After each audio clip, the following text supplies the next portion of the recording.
Gelin bana sana almışsın ya. Sen ne olacaksın? Ay sağ ol bana. Ay sağ ol. Ay sağ ol. Geçtik.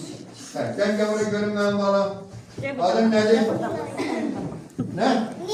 Nilay. Nedir sen olacaksın? Ne olacaksın? Kim bana mı olacaksın? Ay sağ ol. Geçtik. Gel buraya görün koçum. Gel buraya görün. Aha. Adın nedir senin? Çok güzel. Gelin bana sana almışsın ya. Gelin bana sana almışsın ya. Sen ne olacaksın? Ay sağ ol bana. Ay sağ ol.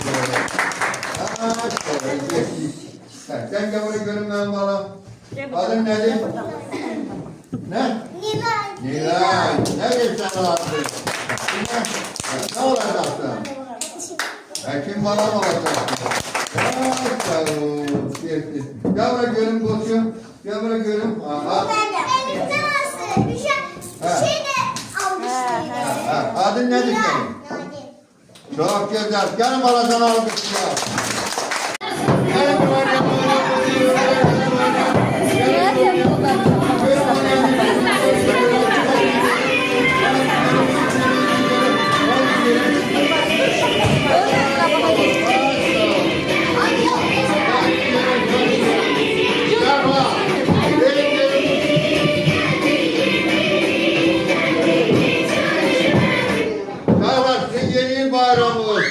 Dünya Azerbaycanlılarının bayramını hamını tebrik ediyorum. Gelin alkışlayalım.